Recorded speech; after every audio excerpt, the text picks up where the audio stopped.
Pemirsa, Syaiful Mujani Research and Consulting atau SMRC merilis hasil survei hampir 70% pemilih Indonesia puas dengan pelaksanaan demokrasi pemilu tahun ini. Sementara itu sebesar 48% pemilih Indonesia berpendapat pemilu sudah berlangsung bebas dan jujur.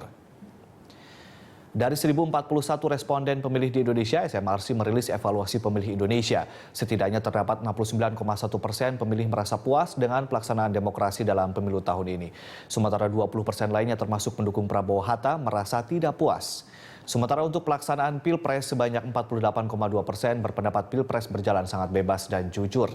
Namun 29,7% berpendapat meski Pilpres berlangsung bebas dan jujur, namun masih menimbulkan sedikit permasalahan.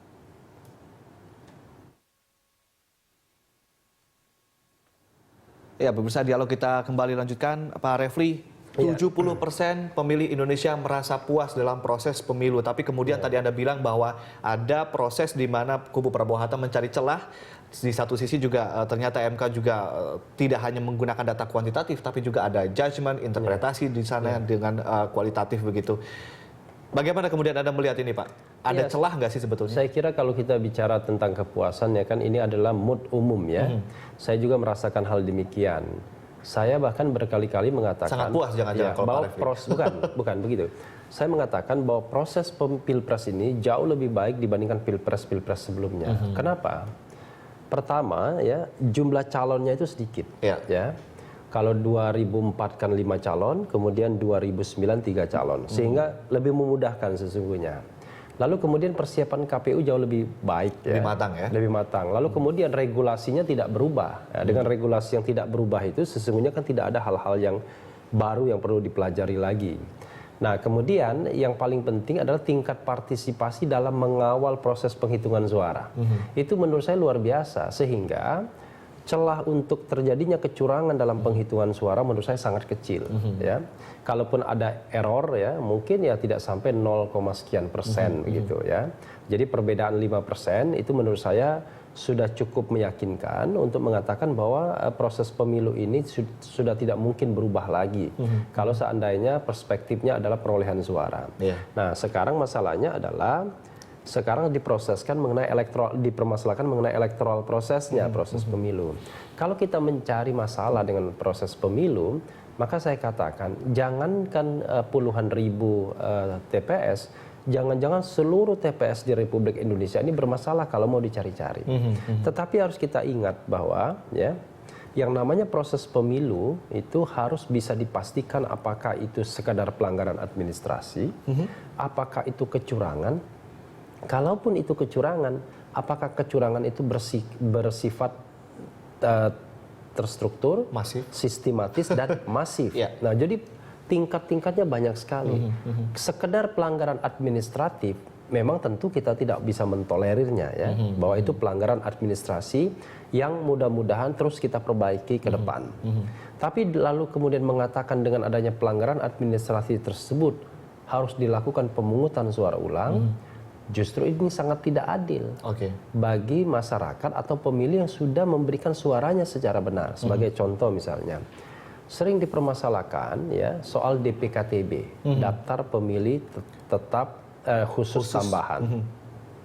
Mereka yang kemudian memilih dengan go show ya, hanya menunjukkan KTP, tetapi KTP-nya kemudian tidak berada di wilayah itu, kan dianggap melakukan pelanggaran. Benar, dari sisi administrasi pemilu itu pelanggaran administratif. Tapi bukan kecurangan. Ya, tapi bukan kecurangan. Bahkan kalau saya mengatakan dari sisi substantif, itu sesungguhnya cara untuk melindungi hak konstitusional warga. Jadi menurut saya jauh lebih baik mempersilahkan mereka memilih, ya walaupun tidak terdaftar dalam DPT dan kemudian KTP-nya kemudian berjauhan, ketimbang mereka kemudian tidak bisa menjalankan atau menggunakan haknya, hak untuk memilih yang merupakan hak konstitusional. Mana yang lebih kita dalam perspektif yang lebih substantif, mana yang lebih kita harus lindungi? Hak untuk memilih, the right to vote, atau sekedar administrasi pemilu? Padahal ingat, administrasi pemilu itu kenapa dikatakan demikian? Itu sebenarnya untuk menjaga agar jangan sampai logistik pemilu dalam hal ini surat suara kurang. Kalau seandainya misalnya orang berbondong-bondong datang ke suatu TPS untuk memilih, sementara TPS tersebut cadangan surat suaranya cuma 2%. Makanya kemudian dibatasi. Ya. Nah, kesalahan KPU menurut saya adalah seharusnya mereka membuat TPS khusus misalnya di kantor-kantor KPU kabupaten kota dan provinsi, Ya. sehingga mereka yang hanya bermodalkan surat keterangan atau KTP atau paspor itu tidak harus datang ke TPS karena mereka tidak terdaftar dalam DPT, mungkin mereka langsung datang ke kantor-kantor KPU kabupaten kota dan mereka menyediakan TPS. Apalagi kalau tadi kita lihat beberapa saksi dari Jakarta Pusat bilang bahwa memang mayoritas yang ada di Jakarta Pusat ini mobilitasnya sangat tinggi begitu ya Pak ya. Ini secara konstitusional PSU ini bagaimana Pak dengan pelanggaran-pelanggaran administratif tapi dipaksakan dituntut untuk melakukan PSU ini bagaimana Pak? Iya, makanya saya katakan kalau kemudian pelanggaran-pelanggaran administratif ini kemudian dinilai sebagai sebuah pelanggaran yang serius, lalu kemudian diadakan PSU, maka dua hal yang harus kita garis bawahi. Tidak adil bagi pemenang ya, yang sudah dimenangkan karena perolehan suara yang lebih unggul. Yang kedua adalah tidak adil bagi mereka yang sudah memberikan suaranya secara benar. Sebagai contoh misalnya, dalam satu TPS itu yang tercatat menggunakan KTP yang di luar alamat RT RW yang bersangkutan, mungkin jumlahnya cuma 2, cuma 10 dari mayoritas yang ada di TPS. Nah, menurut saya nalar yang benar, yang paling gampang adalah kalau seandainya itu dianggap sebuah kesalahan, maka silahkan saja suara mereka tidak dihitung setelah dibuka kotak suara. Kan setelah dibuka kotak suara kan dicatat alamatnya mereka. Silahkan mereka tidak dihitung. Nah, kalau seandainya suara mereka tidak dihitung, ya, saya yakin, ya, maka sesungguhnya, ya, tidak akan ada terjadi perubahan apa-apa. Kenapa? Meskipun tadi juga sudah dilakukan pemungutan suara ulang, ternyata pemenangnya tidak berubah juga. Enggak, maksud saya ketika dia tidak dihitung, ya tidak akan terjadi perubahan apa-apa. Kenapa? Karena akhirnya kita juga tidak bisa memverifikasi, memverifikasi, ya, berapa kemudian yang memilih Jokowi, berapa memilih Prabowo. Tapi katakanlah DPKTB itu memilih Prabowo semua misalnya, maka kemudian tetap harus dilihat dari sisi kuantifikasinya, apakah itu ada jutaan suara jumlahnya. Saya khawatir jangan-jangan kurang dari 1 juta suara. Akhirnya tidak signifikan. Kalau tadi saksi-saksi ada hanya mungkin 16 orang dalam satu TPS begitu ya. Maka kemudian tidak signifikan untuk pemungutan suara ulang. Nah, signifikansi itu kalau seandainya misalnya jumlah orang yang memilih dengan KTP itu, kan begitu?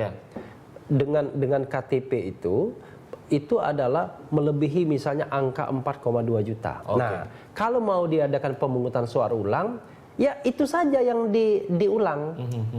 Yang DPKTB itu saja yang diulang. Jadi katakanlah misalnya 4 juta orang itu saja yang diulang. Nah, itu yang namanya baru adil. Padahal kalau soalnya seperti itu, pemungutan suara ulang itu belum tentu mereka hadiri kembali karena orang-orang yang itu mungkin kita tidak tahu lagi di mana dia dan bagaimana cara memanggilnya. Dan tingkat partisipasinya juga memang menurun di pemungutan kecenderungannya suara adalah ulang. ketika PSU itu tingkat partisipasi akan menurun. Baik. Pak Refli, ini ada satu pertanyaan yang belum dijawab tadi masalah celah di MK. Nanti kita akan sambung lagi dari satu.